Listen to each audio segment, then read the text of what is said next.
E aí, beleza? Hoje eu quero conversar com você sobre uma anemia que é causada pela deficiência de vitamina B12 e ácido fólico. Meu nome é Dailson e este é o Farma Simplifica.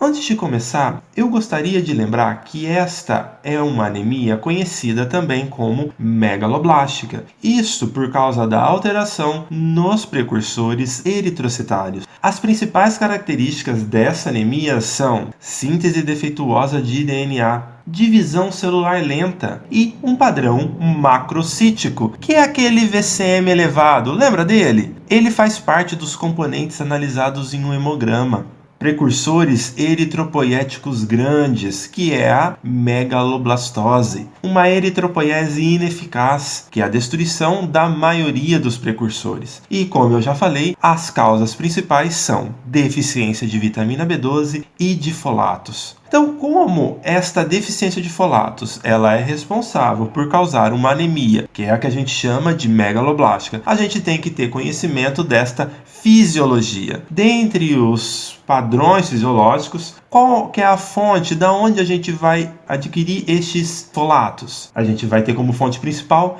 vegetais frescos verdes no fígado, aveias e algumas frutas como banana e o melão. Mas atenção, hein? Cozimento prolongado vai promover a destruição de 90% do folato em alimentos. É importante também lembrar de aumentar a ingestão de folatos durante a gravidez e lactação. Por isso que devemos fazer aquela suplementação de folatos, tão conhecida durante o período gestacional. Os folatos, eles têm uma absorção no duodeno e jejuno proximal. Lembra aí das regiões intestinais que a gente tem, duodeno, jejuno e ilho? Então, folatos vão se concentrar essa absorção, principalmente duodeno e jejuno. Eles vão ser estocados no fígado por alguns meses. Com isso também a gente tem como padrão que esta anemia, assim como a ferropriva, está ligada à nossa alimentação. Da mesma maneira como a gente acabou de falar dos folatos, eu quero passar brevemente sobre alguns aspectos importantes da fisiologia da vitamina B12, que também vai estar incorporada na nossa alimentação.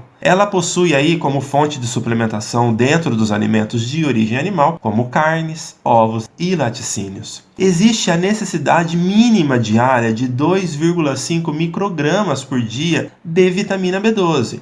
E ela pode permanecer estocada no nosso organismo por 3 anos ou mais. Devemos nos atentar que esta anemia pode estar relacionada com uma doença autoimune. Essa doença ela é conhecida como anemia perniciosa. O que é esta anemia perniciosa? Neste caso, mesmo com uma alimentação equilibrada, a deficiência de vitamina B12 ela vai acontecer, porque existe uma deficiência das células parietais do estômago na produção do fator intrínseco. Este fator ele é uma glicoproteína necessária para a absorção de vitamina B12 pelo intestino delgado.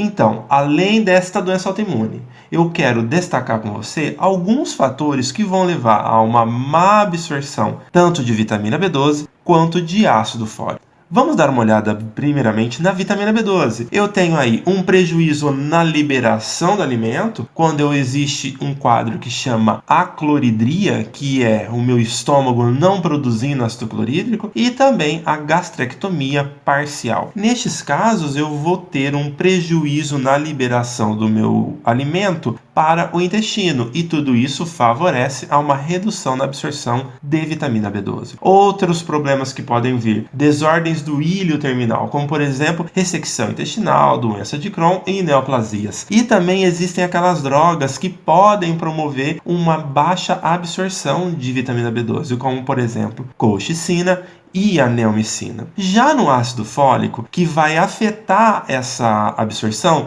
será uma ingestão obviamente inadequada desse componente, desse ácido fólico, por exemplo, em alcoólatras ou em adolescentes por conta da alimentação irregular, além obviamente do aumento das necessidades, como na gravidez, em neoplasias malignas ou até mesmo na hemodiálise, e na má absorção, na doença celíaca e por algumas drogas que são utilizadas, como por exemplo a fenitoína. Os inibidores da dihidrofolato redutase, metotrexato, pirimitamina e também a pentamidina são outros exemplos de drogas que podem promover uma diminuição na absorção de ácido fólico. Além das alterações no hemograma, temos também alterações clínicas que são muito pronunciadas nos casos de uma anemia provocada por uma diminuição de vitamina B12 e ácido fólico, como por exemplo, equimoses, petequias e também a glossite. É importante a gente ressaltar que a deficiência de vitamina B12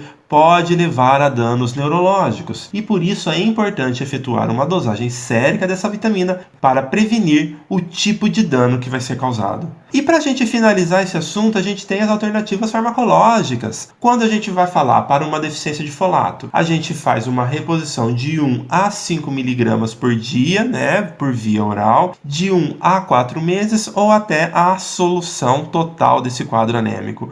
É importante excluir a deficiência de cobalamina, que é a vitamina B12, pois a reposição de folato ela pode sim corrigir a anemia, mas o quadro neurológico vai continuar progredindo, pois existe aí um quadro que é a deficiência de vitamina B12. Por isso a necessidade de eu verificar se eu tenho apenas uma deficiência de folato ou se associada a isso eu tenho também uma deficiência de vitamina B12. Para as deficiências de vitamina B12, a reposição parenteral ela vai ser recomendada, para aqueles pacientes que apresentam um quadro de má absorção. Normalmente vai ser iniciado com doses diárias de 100 até 1000 unidades por dia, dependendo de cada caso, seguindo de doses de manutenção que podem ser semanais. Lembrando de verificar a necessidade de doses mais alta ou manutenção mensal mais prolongada em caso de anemia perniciosa ou outra causa irreversível. Então, se você gostou, não esquece de deixar o seu like e de se inscrever no canal, além, obviamente, de ativar o sininho de notificação para acompanhar as novidades aqui do canal. Valeu e até a próxima!